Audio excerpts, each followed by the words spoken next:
Good afternoon. How's everyone today? Post lunch, show me the energy. All right.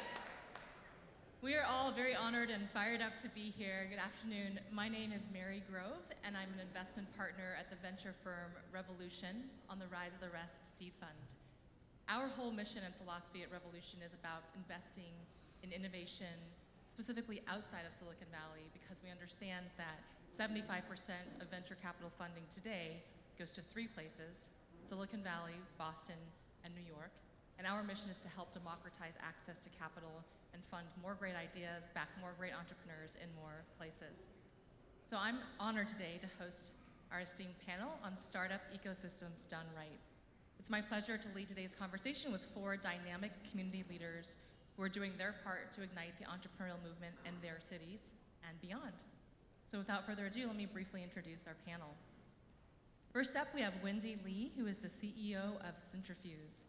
Wendy is an accomplished Silicon Valley executive with deep experience in marketing, sales, and customer experience. She is an expert at digital innovation and has worked with hundreds of companies around the world, from startups to multinational corporations. Wendy is the CEO of Cintrifuse, a public-private partnership designed to build a tech-based economy in the greater Cincinnati region. She was recognized as a woman of influence in both Silicon Valley and specifically in San Francisco, so welcome, Wendy. Next, please join me in welcoming Marcus Shaw. Marcus is the CEO of CO.LAB. He is a great ambassador for the city of Chattanooga. He is the CEO of the Company Lab, a nonprofit organization that supports entrepreneurship in Southwest Tennessee. The company's CO.LAB support range from street corner mom and pop shops to tech startups scaling into major markets. Prior to this, Marcus led business development for Management Leadership for Tomorrow, which is a DC-based nonprofit that helps build diversity and leadership pipeline for corporate partners. And he started his career as a network engineer at IBM. So welcome, Marcus. Thank you. Next up, my pleasure to introduce Bianca Oudshoff, who is the Deputy Consul General at the Netherlands Consulate in Chicago. Bianca has over 15 years of experience in innovation and entrepreneurship. In 2006, she started as the head of the Netherlands Office for Science and Technology in San Francisco. She led that office for 6 years prior to returning to the Netherlands, where she founded Startup Delta, an umbrella organization for entrepreneurship in the Netherlands. And then in 2016, she moved back to the US to become the Deputy Consul General, and she works on strengthening business relations between the Netherlands and the Midwest with a focus on startups and innovation. So welcome, Bianca. Thank you. And last but certainly not least, it's my pleasure to introduce Matt Hunckler. Matt is the CEO of Powderkeg and the host of Powderkeg, Igniting Startups podcast. Powderkeg is a national community of thousands of entrepreneurial members. He himself is an entrepreneur who wears many hats. He is a true community builder, and he is based in Indianapolis. So please join me in giving a warm welcome to all four of our panelists.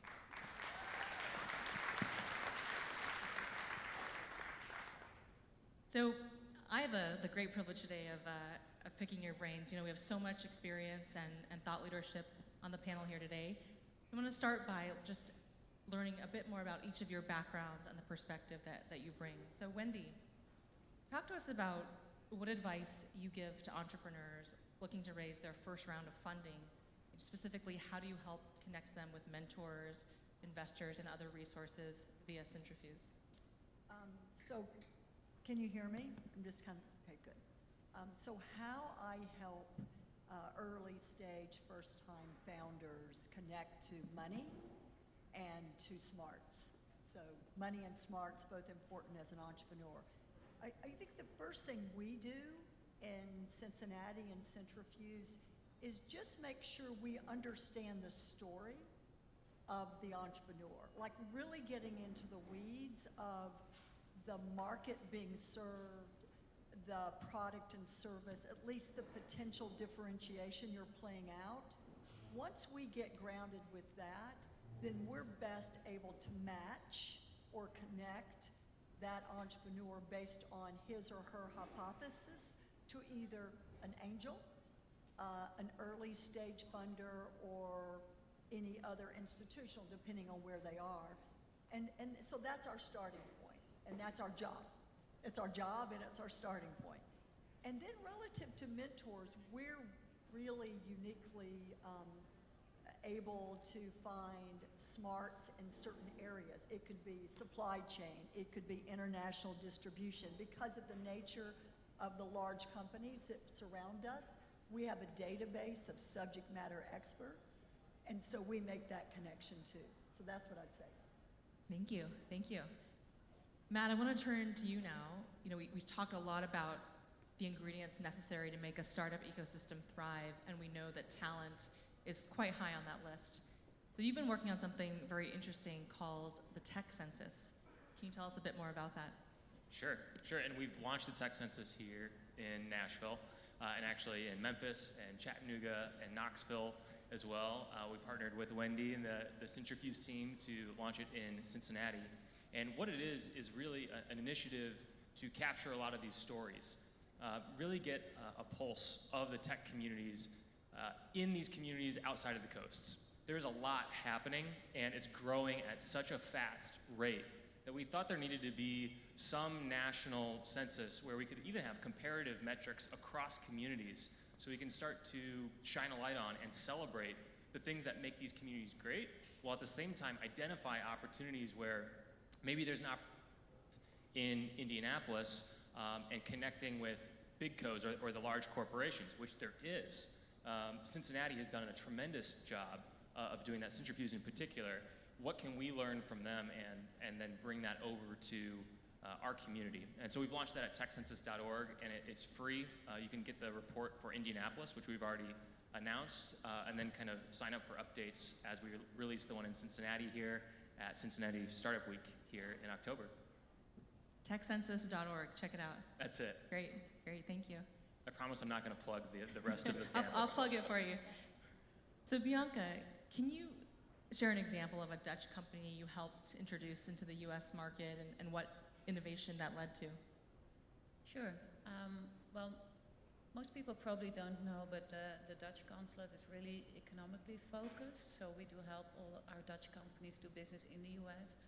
And one of my main targets is promoting the Midwest in the Netherlands, because most people tend to look at the coast when they look at the US and expanding their market.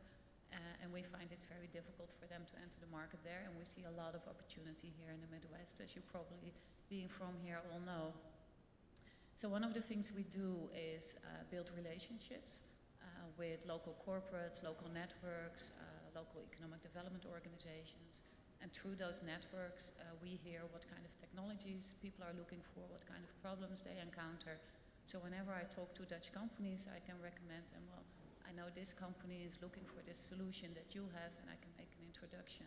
So one of the companies we introduced here was Encapsun, a very small, innovative company from the Netherlands. They make a coating that goes onto needles, and because of that coating, you can now see when you do an ultrasound, you can see exactly where the needle is. And for instance, especially for women, if you're pregnant and they need to do this, I always forget the English name for it, but to test your it's a very risky procedure. And with their technology, it means the risk goes down because you can see exactly where the needle point is. But they were having difficulties, entering the market, knowing where to go. And just a couple of weeks before I met them, I met with Medtronic, and they were telling me about the innovations they were working on, and I knew that it would be a great match for them. So I introduced them to Medtronic, and they talked, and they're now in the final stages of doing a pilot with their technology. It's an amazing story. Thank you for sharing. Thank you. Thank you. So Marcus, you are a great ambassador for the great state of Tennessee. Can you tell us about the mission of CO.LAB, and specifically what is top of mind for you? What are your highest priorities for the next 6 months? Yeah, so CO.LAB in Chattanooga is a really interesting situation in that Chattanooga is a city of about 180,000 in the city and 500,000 in the MSA. And what's unique about what we're doing in Chattanooga is that economic development and entrepreneurship go hand in hand. In many cities, these are separate missions where the chambers kind of driving economic development, and then an entrepreneurial community exists on the side that is working with startups. What's most impressive about what we're doing in Chattanooga is building a partnership. We work with the chamber, we work with the university, we work with EPB, the incredible utility company that provides us the fastest internet infrastructure in the country, and a number of other public institutions, as well as with other private organizations that help stand up innovation and entrepreneurship. And so CO.LAB, being a facilitator of a lot of that activity, is in a place where we want to work with entrepreneurs to help them build customers, build capital, and build capacity. And we do that by focusing on this build, manage, sell platform. So we want all of our entrepreneurs to be focused on building the best products, managing the best companies, and selling to customers on a consistent basis. That entrepreneurial mindset is a part of what's building a lot of momentum in Chattanooga, and we're just happy to be a part of that. Thank you. I want to build on this a little bit because we're just meeting, Marcus and I, and I will say that the model you guys have in Chattanooga is very relevant across the Midwest. Yeah. And the comment about that really goes to Rise of the Rest. And that is over 6 or 7 years, Steve and the team have been traveling around the Midwest setting conditions very specifically to help entrepreneurs grow their business. And in doing so has triggered, and maybe in Chattanooga specifically, but certainly in Cincinnati, engaged the economic development organizations, engaged the large companies who need innovation to grow their businesses. And in so doing, gave us as entrepreneurs a chance to grow our businesses too. So that is a macro theme that at a micro level, I think we're all triggering. Yep. So hats off to you guys. Thank you. I think there's a lot we can learn, and there's a lot we're doing to try to support that momentum for talent and innovation. Well, I'm really fascinated by the work all four of you are doing. Certainly, in a deep hands-on way within your communities, but also very relevant, as you say, across the Midwest, across the South, really nationally. And so I'd love to do a rapid-fire Q&A with you guys where I ask you to each share one key ingredient of a startup ecosystem that is particularly positive in your city, and one that you'd like to sort of see further develop. Well, I'll start. For Chattanooga, it's really the partnerships that we have. In Chattanooga, the largest school system, university and obviously K through 12, largest hospital, largest telecom, largest utility, are all public. And so that creates an environment where we can put together panels and roundtables of influencers that can really drive innovation as part of their core mission. And economic development, community development is a part of all the core mission of all of the large influencers in Chattanooga. So that's really, I think, the key advantage for us as a region. So partnerships. Matt? I would say the number one ingredient, and Wendy and I talk about this a lot, is the density. The thing that makes Silicon Valley such a magical community is the density of resources there. In such a small square mileage of area, when you look at San Francisco and the Bay Area at large, it's so much tech talent, so much intelligent investment dollars, and a lot of corporations that are willing to buy from early stage companies, all right there in a small geographic dense area. Now you can see cities doing that. Indianapolis, where we're headquartered, are becoming more dense. We're going from what was very much an urban sprawl community, lots of focus on these suburb areas, is now coming back to the center and Monument Circle at the very center of downtown. And that's on the micro level. What we're focused on at Powderkeg is creating the density nationally and looking at how do we connect these communities, how do we connect Indianapolis to Cincinnati so that a B2B SaaS marketplace in Cincinnati now can talk to a B2B SaaS marketplace in Indianapolis, create those collaboration opportunities. And that will only happen with density. And you have to do that digitally because you can't count on people driving up and down I-70 or I-65 all the time to take meetings. And the beautiful part is that the internet powers that today, and it's totally possible. Yeah, I would like to build on that, and it's not only density, but also connectivity. I think what you're doing with Tech Census is what we did exactly in the Netherlands with Startup Delta, we found that, well, the Netherlands is a very small country, so we're about a third of the size of Tennessee with about twice as much people. So we are very dense, and there's a lot of technology hubs within the Netherlands. And we found that all these local ecosystems had everything they needed, but at the time that companies really wanted to scale up, and especially when they want to go international, they didn't have the resources they needed. So that's why we founded Startup Delta, to really connect all those different hubs together, so they could find that mentor that already had experience going internationally, so they could find that VC that was willing to take a little bit more risk than their local VC. And so I think really the key ingredient is connectivity.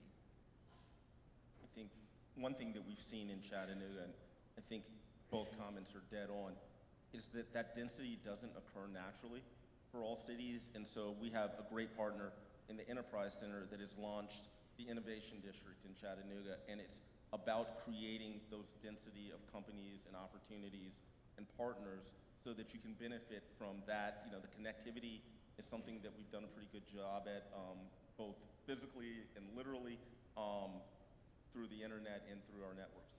I want to build on that question of density. Before I do so, just a quick word that in a few minutes I'm going to open it up for audience questions. We have 2 mics up here on either side, so if you have a question and you want to go ahead and start lining up, that would be fantastic. So Wendy, my question is for you, and this concept of density, you know, you spent several years out in Silicon Valley prior to moving. I myself just moved after 7 years in Silicon Valley to Minneapolis. What lessons did you take with you? What sort of underlying values that you apply to your work today? Good question. So, brand new to the Midwest like you, had never been there in my life. My view, though, first of all, it's not just Cincinnati that I work with. I work very closely with Kentucky, Northern Kentucky, and now more the whole state of Kentucky, and also Indiana, specifically Southeast, but now Indianapolis. So I would like to apply my learnings to all of those ecosystems, not just our own in Cincinnati. Now, here's the difference. You know, in Silicon Valley, where there's density and coffee shops and everywhere you go, I mean, the notion of embracing risk is like drinking water. Like, of course you're going to. Of course you're going to think big. Of course you're going to risk everything. Of course. Not so much in the Midwest. Maybe in the Southeast. I'm from Mississippi, so I should know the Southeast pretty well, but it's been a long time since I've lived there. So we embrace risk differently in the Midwest. And I think that that sets a cadence for growth that impacts capital, right? Because we're used, you know, institutional investors or even high-profile seed investors are used to KPIs and growth metrics off the rocket ship, right? And then, of course, they're going to lay their money down. So we have to be mindful of that angle, that dimension, because we embrace risk differently. It's not because we're afraid in the Midwest. I don't think it's that at all. I think we're just more mindful of how to grow, because in many times we're going to have to bootstrap it for a while, right? We just are, because we're not going to have that same kind of profile. So I think it's the risk element. The last one I would say is speed. The hardest thing I had to deal with when I got there is people just kind of worked at their own pace. I'm like, goodness sakes, giddy up. We gotta speed it up, because if you don't, the market's gonna shift. Your differentiation could go away. I'm not saying it will. So I think it's speed and risk. The differences there, at least for me, were palpable, and that's what I would say. It's very insightful. Thank you. I'd like to invite questions from our audience. If there are any questions, please don't hesitate. Don't be shy to come up. In the meantime, Matt, on that note, you know, what advice do you have? You run this national network of entrepreneurs and aspiring entrepreneurs, specifically for folks who are looking to get a foot in the door, to enter a new community, a new ecosystem. What practical and tactical advice do you have for them? Well, I think the number one thing is something that I relearned recently when entering a new market. We just expanded into the Denver-Boulder area. And Denver-Boulder has a saying that everyone will recite and parrot back to you at a moment's notice, which is give first. They turned it into a hashtag years and years and years ago. Yeah, Techstars was amazing at doing that. I think that is the best mentality, and it's almost like antithetical in some ways, because you're like, how do I get into the community? How do I get my foot in the door? How do I get value out of this community? And the secret is actually looking to give value first. How do you jump into a community and make a connection for someone that didn't exist there before? Or how can you go and do some work for free to prove that you know what you're doing? Or even if you don't know what you're doing, you're willing to put your full effort into it and create some value for someone. That would be my recommendation to anyone looking to get their foot into the door, or just kind of grow their network in general in the tech community. And it's one of those beautiful things where if you put that effort in, it always comes back tenfold, especially if you're not putting that effort in order to get the tenfold return. It just sort of kind of comes back as long as you have that give first mentality. I 100% agree. Give first and pay it forward. Thanks. Yeah. So we have time for a few questions for the audience. If you could please introduce yourself and what organization you're with, that'd be great. Awesome. Hi, I'm Peyton Peary. I'm with Archipelagon. We do augmented reality tech. And a little backstory, I was on Apple's first TV show, Planet of the Apps, with an AR, augmented reality card game kind of thing, like exploring that tech, right? And we've took that experience and we've moved it into a business that we're seeking funding for. But the thing is that I have friends from Nashville who've gone to Silicon Valley and got funded, and they're really trying hard to get me to go there for funding. And I'm trying to stay in Nashville really hard, right? I want to kind of offer this first to Nashville. What would be the steps from going from, small team coders, great product, everyone we show it to is insane. We just landed a huge client, billion-dollar company. We want to move, faster and quicker. Like you were saying, you want to get to market, right? And so how do we go from standing in the Wild Horse Saloon in Nashville to checking the bank to funding, to the whole process and staying in Nashville, hopefully? In 9 minutes. I mean, I should defer to our panelists, but my quick sense is that I firmly, passionately, and vehemently believe you do not need to move to Silicon Valley to be successful. 100%. I think you can raise money from Silicon Valley and from a lot of different places, but part of the mission is to amplify and put amazing cities like Nashville on the map and the radar nationally. And from an investor's perspective, with Rise of the Rest, for example, we have 90+ investments in our portfolio that span over 50 cities. It's about knock on the doors of the funds who know and care about regional entrepreneurship, or you do not have to move. And in fact, there's a lot of benefits, many, many benefits to not being in Silicon Valley as well. So I would say leverage the network, the community here, the folks at this event, the people on stage to help get those intros. Also, don't shy away from raising money there, though. I think there's a lot to leverage from across the country.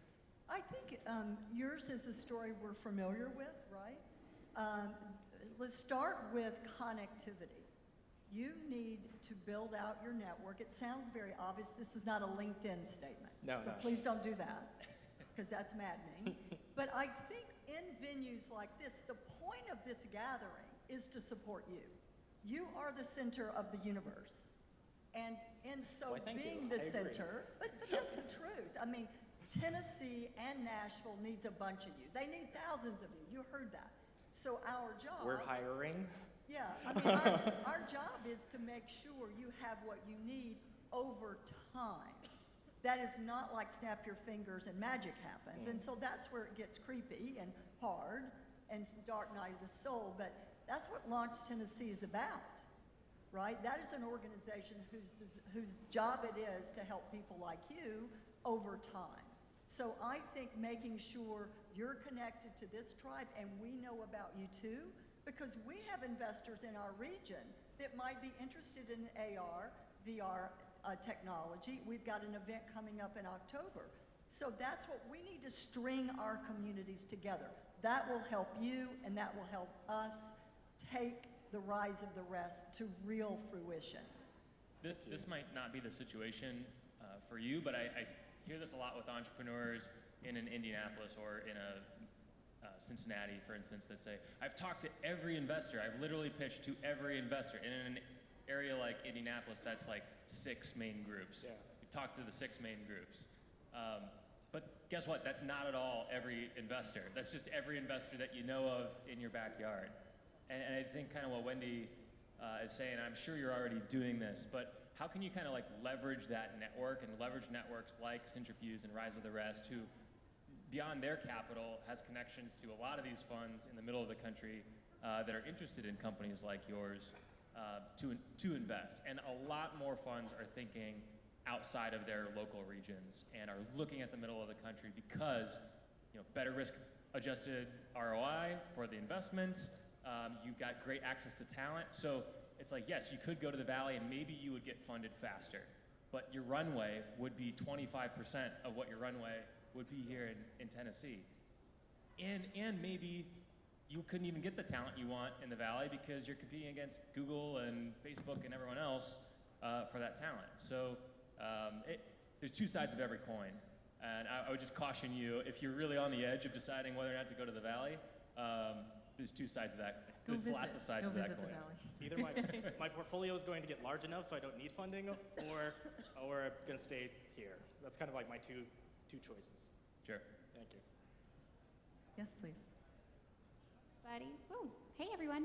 I'm Allie Felix, and like many of you, I moved from San Francisco in New York to Tampa Bay, Florida, to help build the startup ecosystem with an innovation hub called Embark Collective. So this is a really good follow-on question. So I'm an ecosystem builder. I'm here to support the entrepreneur to keep talent in our region. And I know to do that, I need to build relationships with capital channels outside of our region, with customers, with other opportunities to help them grow. So as an ecosystem builder, how can I leverage relationships with folks outside of Tampa Bay to help our startups grow and become success stories? Yeah, I'll start off. You know, at CO.LAB, part of our strategic plan is around external marketing. And so, you know, you have to be impactful where you are in Tampa, but if you're gonna really hold that torch, you're gonna wrap up a lot of miles. You gotta go evangelize your community all over the country. You go to places where there are capital and influencers and people that can help support what you're doing in Tampa, and you find ways to bring them down. I think that is a huge part of what is gonna make, you know, these central kind of cities successful. Is by getting people outside of the Valley in Boston and New York and getting them fly fishing, right? And taking them out and enjoying all of our cities and what they have to offer. But you've got to create that connection with people and what you're doing. I would just kind of add on to that is you got to get really good at telling the story. It's not only like getting people down to see the story, it's also getting really good at telling the story. A lot of these media companies are looking for those stories in areas outside of, you know, where all their offices are in New York or San Francisco or LA or Boston, and they're here. I mean, I know Anna Hensel from VentureBeat, and their Heartland News section is here covering the startups here at 3686. How can you develop relationships with them? Because it's sort of step one, you've got to tell your story. Step two, how do you get other people to share and tell your story? And the more that you can understand how to pitch the media and what they're looking for, that's going to help them do their job better, the more luck you're going to have getting that story out and far and wide. And I'm eager to hear more of the stories from Tampa as well. Maybe to add on, oh, sorry. But to add on telling the story, also know what your unique selling point is. That's what I've been doing also for the Midwest as a whole, is looking at the different innovation hubs and what makes them really good, what makes them stand out. So I can find the hubs in the Netherlands that show similar interests, similar sectors, and can connect them based on that. Because if you have similarities, have similar strength, or unique selling points that others don't have, that's really what you're looking for. And find hubs like that all over, and then the connection comes easily. Thank you. Thank you, yes. Hi, I'm Wendy Overton. Hi, Matt. Matt and I go way back. I am from Baton Rouge, Louisiana. I work for a nonprofit that is involved in entrepreneur support.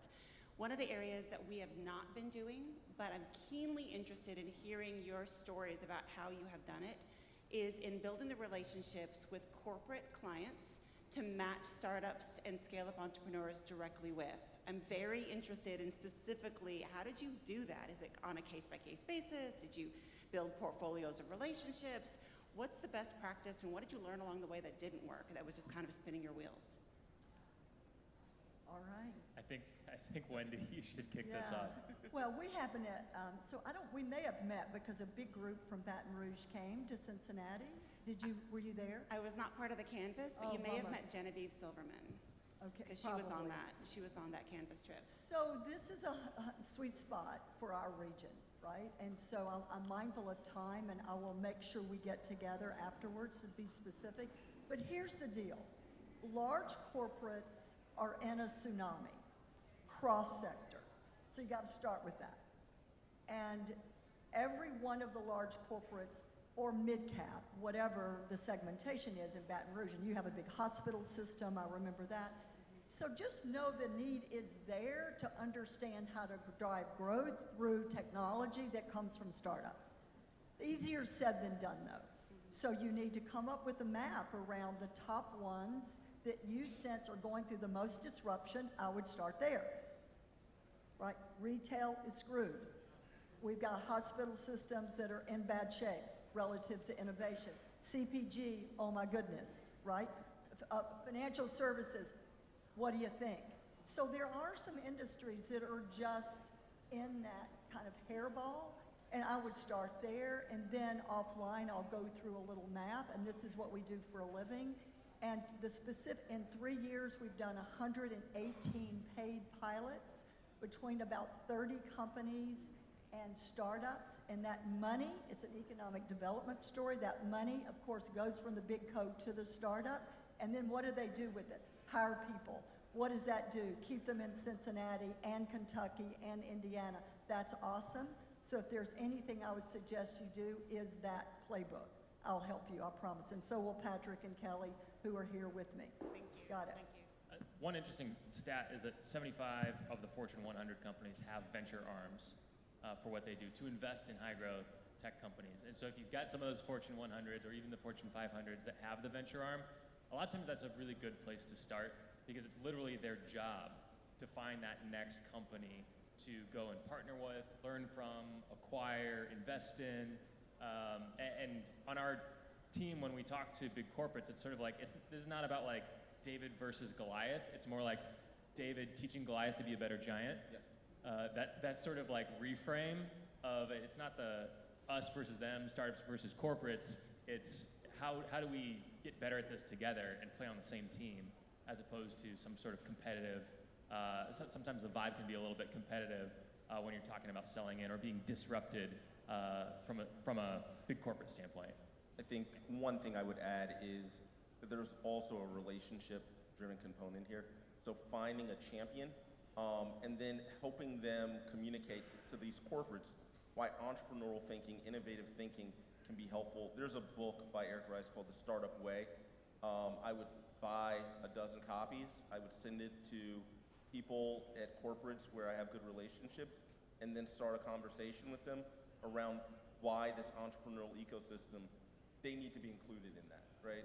And so for CO.LAB and for Chattanooga, it's something that we're building on. We look to Cincinnati as kind of the hallmark of how those relationships can be. Well, I mean, it is. It's I think true, a lot right? I think a lot of cities a lot do. Of cities, right? Yeah. But I think it starts off with building that relationship. Again, not David versus Goliath, but something that's a lot more collegial. And maybe to add on that, it's not only about the relationship between corporates and startups. We found in the Netherlands that corporates are very involved. We're a very collaborative country by nature. But they were all struggling. Some had venture arms, some had their own incubators, some did some projects with startups. So what we did was build a corporate network where we would have, for instance, we did an executive boot camp with CEOs from big corporates to Silicon Valley, getting them on a bus, talking to their peers, so big corporates in Silicon Valley, how they did it, but also getting them to talk to each other so they could share the little issues like how does your legal department react when you come up with a startup and you get this and the startup can't fulfill all the requirements. How do you do that? Do you take them over or do you have them sit within your building? Do you keep them outside? what works, what doesn't work, share best practices, especially share worst practices. And we found that that was very helpful also in getting them connected, getting them more enthusiastic, and making it very easy for them to take the first steps. Thank you very much for the great question to all three of you. So we're going to wrap with just a quick closing 2-minute drill here, which is something I love to do called free word association. So I'm going to go down the line.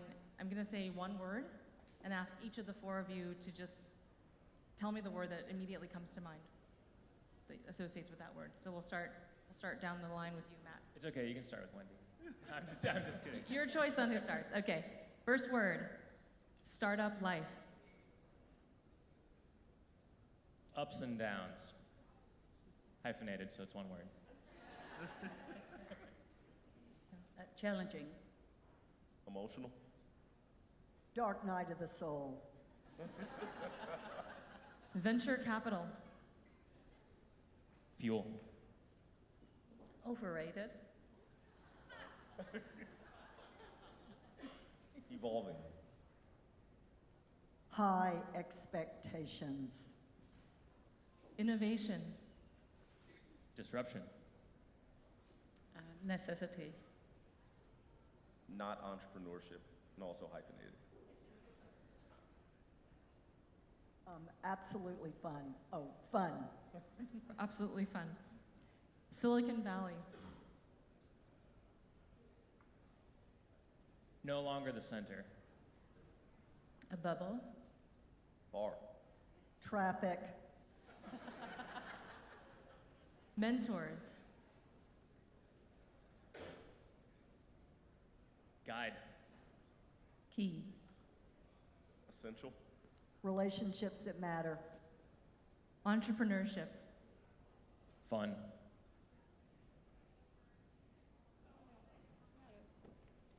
Wonderful. Life. The future of our economy. And finally, and appropriately given where we are today, Nashville.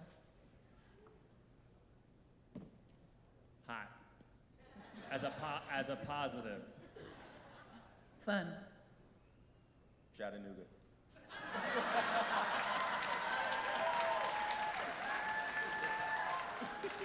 Wendy gets the last word. I was going to play safe and say launch Tennessee, go Charlie. Well done. Well done. To all four of you, thank you so very much. Thank you to all of you for joining us today. Mary, before we go, can I just give a huge shout out to Rise of the Rest and all the work that you and that team do. It is amazing what you've done for the middle of the country, shining a light, helping entrepreneurs not just in your portfolio, but across the country. It is really cool. So thank you for moderating. Well, this. it's truly an honor for our whole team to be working across the entire country, but specifically here in the South, to be back for our third time. I see one of our portfolio companies, Soundways, in the audience from Memphis. So we're just really, really passionate about what's happening across the country, and it's an honor to be here. So thank you for sharing that. Thank you. Guys.